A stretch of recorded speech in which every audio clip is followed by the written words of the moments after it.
And it's been a nonstop party scene ever since for Philly fans. A sea of green taking over Bourbon Street in New Orleans as fans streamed out of the Superdome, and things got pretty wild in the city of brotherly love, where swarms of fans shot off fireworks and soaked in their team's win. Moments ago, NFL Commissioner Roger Goodell introduced Eagles head coach Nick Sirianni to reporters. He said it was the good habits of his team that brought to the field every week that got the team this far. We have team coverage from the homes of both teams. CBS News correspondent Ian Lee is in KC. Let's start first, though, with CBS News Philadelphia reporter Brandon Goldner. Brandon, tell us about the celebrations last night.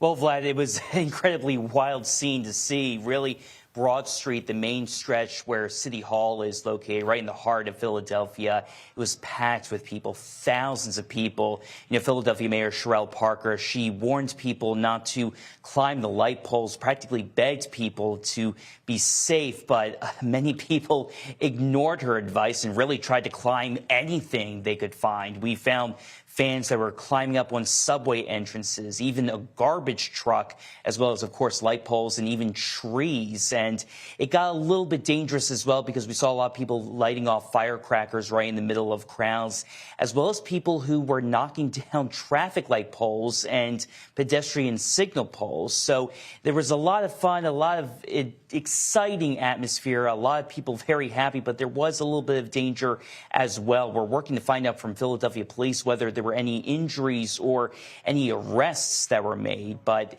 overall, it was definitely an exciting atmosphere.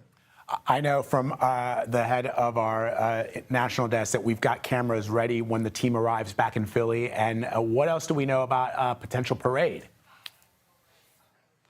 Well, so what we're hearing is that there will be a parade on Friday, and it comes at an interesting time because we're really dealing with severe weather throughout the week, really Tuesday, Wednesday, and Thursday, as well as Saturday. So really, Friday is the only time where we're going to see maybe a good opportunity to have a parade, albeit it will be a very cold time. And really, we're working to find out additional details about what's going to happen when it comes to the parade, whether they're going to go down the main stretch of Broad Street or if they're going to end up at the Art Museum, where we, know famous for the Rocky Steps, where they're going to have celebrations there. So we're working to get those additional details, but we do know that Friday will be the time when they will be having that parade.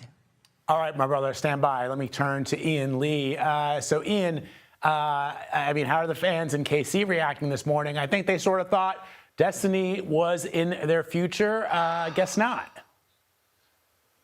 It seemed like it was knocking, Vlad, but I can tell you the mood here is a lot like the weather. It is gloomy. Yesterday before the game, there was an electric atmosphere here. People were excited. They were hoping to make history, being the first team to win 3 Super Bowls in a row. It just wasn't meant to be. I was at a bar last night watching fans. There was a lot of enthusiasm, and then as the game progressed, that enthusiasm and some people left. And so today people feel, down. They feel that, they could have achieved history, but it just wasn't so.